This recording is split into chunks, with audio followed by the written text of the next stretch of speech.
मजदूरों की कामना।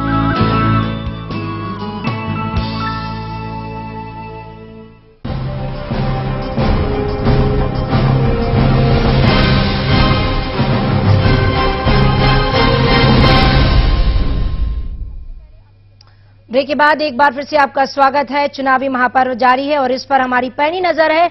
इसमें सबसे पहले अब इस पे बात कर लेते हैं गरियाबंद की, जहां पर 2 सीटें हैं और दोनों ही सीटें अलग अलग पार्टियों के पास है। एक बीजेपी के पास, एक कांग्रेस के पास, यानी कि मुकाबला जो है यहां कांटे का है। टक्कर यहां बराबर की है क्योंकि बीजेपी और कांग्रेस दोनों के पास ही यहां पर एक एक सीटें बनी हुई है, जबकि अन्य के पास कुछ भी नहीं है। यहां पर बिंदानोगढ़ से हैं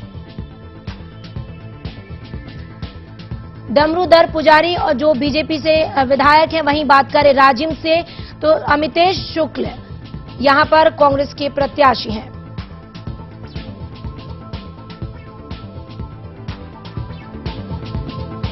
गरियाबंद की लड़ाई जो है वो दोनों ही पार्टियों के लिए बराबरी का सबब है।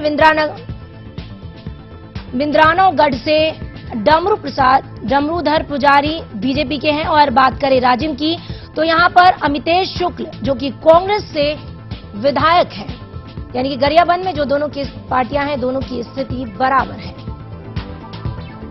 बात करें धमतरी की तो धमतरी में भी 3 सीटें हैं, लेकिन 3 सीटों में कांग्रेस ने अपना एक छत्र राज कर रखा है। वहां बीजेपी और अन्य पार्टियों किसी का कोई खाता यहां पर नहीं है।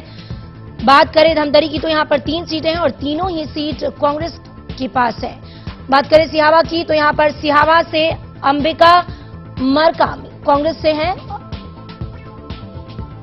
बात करें कुरूद की तो लेखराम साहू कांग्रेस से हैं और धमतरी की बात करें तो गुरमुख सिंह होरा कांग्रेस के विधायक हैं। तीनों वर्तमान में विधायक हैं और आज के चुनाव के बाद यह तय होगा कि क्या यही लोग विधायक बनेंगे या फिर किसी और को यहां से बनने का और चुनने का मौका मिल सकेगा।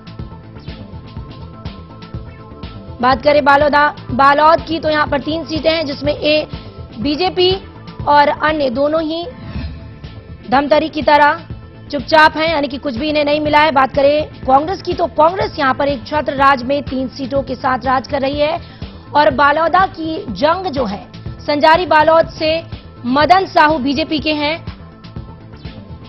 यहां पर तीनों ही सीटें बीजेपी के हाथ में है। बालोद से तीनों ही सीटें बीजेपी के हाथ में है और संजारी बालोद से मदन साहू बीजेपी के हैं और डालीलोहा ढारा से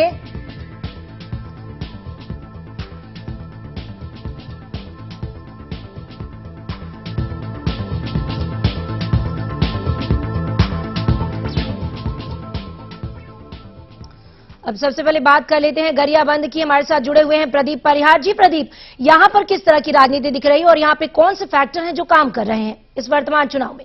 देखिए, गरियाबंद का जो इलाका है रायपुर से सटा हुआ इलाका है, लेकिन नक्सल प्रभावित इलाका है जी। सबसे बड़ी बात ये रही है कि जब भी नक्सल की बात करते हैं कि शहरी नेटवर्क है तो गरियाबंद ही वो इलाका है जहां पे नक्सली का वहां पे थोड़ा प्रभाव देखा जा सकता है। मैं आपको बता दूं कि गरियाबंद बहुत ही छोटा जिला कहा जाएगा। मात्र 2 विधानसभा सीट में, एक में कांग्रेस में, एक में बीजेपी का कब्जा है और एक में कांग्रेस का कब्जा है। तो लेकिन सबसे बड़ी बात है यहाँ पे जो एक विधानसभा सीट है जो राजिम की हम बात कर रहे हैं, राजिम में जो कांग्रेस के अमितेश शुक्ल जो प्रत्याशी हैं, यहां पे सबसे बड़ी बात ये रही है कि यहां पे जो आरएसएस का जो कैडर वाला जो फैक्टर है वो काम करता है। क्योंकि आप देखेंगे छत्तीसगढ़ में एक महाकुंभ का आयोजन करती है जो जब से रमन सरकार बनी है, और राजिम महाकुंभ होता है। तो निश्चित तौर पे बीजेपी हमेशा ही ये कोशिश करती है कि राजिम में वो जीत हासिल करे, लेकिन पिछले जो 2 विधानसभा चुनाव हुए उसमें ऐसा देखने को नहीं मिला। तो कुल मिला के ये कहा जा सकता है जो गरियाबंद की लड़ाई है ये बड़ी कांटे की टक्कर है।